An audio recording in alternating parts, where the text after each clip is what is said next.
Hey everyone, today I'm going to do some general maintenance and a little bit of a quick fix for this knife. So this is the Emerson Horseman. I really enjoy using the knife. Flick it open and closed all the time. And the thing about titanium alloy is that it's not as hard as steel. So when the two surfaces wear each other, titanium wears out way faster. So eventually you can see if I do apply pressure here, this lock can fail, like just doing this. So this is due to some over the years wear and tear, and I'm just gonna try to disassemble this.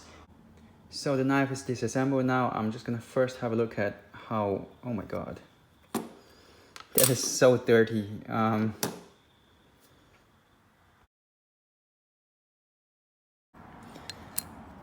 Is that after a few years of usage, you can see because it's titanium alloy liners, any hard usage or any pressure on the blade can actually cause the liner to have quite an indent like this, which you wouldn't see as much of an indent on a steel liner because steel is harder than titanium alloy.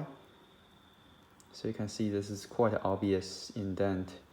And that indent is exactly what actually caused the blade to actually accidentally fall shut.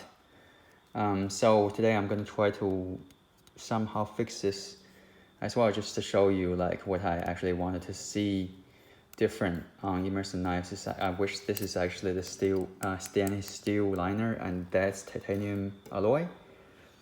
But there's an advantage of this, of course. In my opinion, for the manufacturer to actually repair the knife, say if you have what has actually happened to my knife, and the blade tend to like kind of slip and then accidentally shut, you send it back to the manufacturer instead of having to replace the blade and then adjust the bolts, and because they both wear out quite a lot, which is not the case for this because you can see the steel is mostly unharmed. What they can do is they replace this liner because that's softer and that's what you call sacrificial part. So that wears out more, and they replace this and they don't have to replace the blade. So right now I'm just using the pliers to squeeze the titanium alloy liner. So the part where it's bent and worn out is going to be bent back to straight again, and it's going to be more like when the liner first came out of the factory. So I want to show you something is that if I apply force for the titanium liner side, see how it flex quite a bit. Doesn't require me too much force. And on the steel side, I have to apply a lot more force to actually make it flex, because steel is intrinsically harder than titanium alloy. The other thing I want to show you is that if you look at the detent, this shows how much I've actually opened and closed the knife.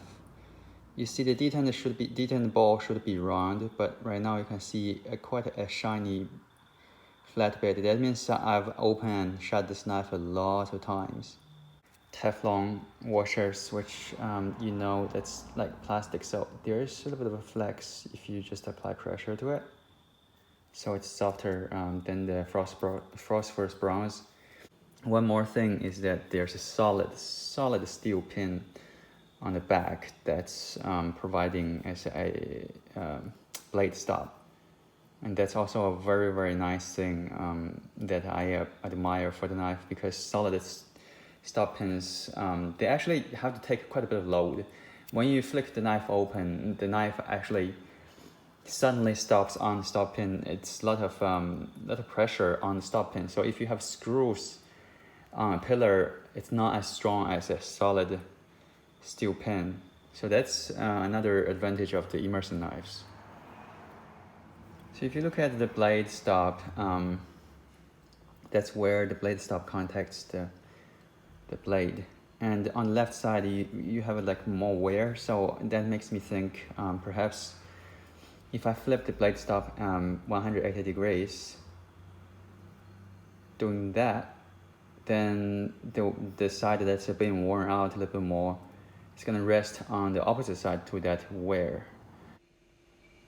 So I put the knife back together, and now when I try to do the same thing, the lock surface is developed some degree of lock stickiness. So that means what I did was actually improvement over the locking surface, and now I just couldn't actually get it to fail like it used to. So yeah, this is one trick you can probably do to improve the liner lock's lifetime. I hope you learned something today, or maybe just have a laugh at what I did, and let me know. Thank you very much for watching my video. I'll see you next time. Please check out my other videos as well.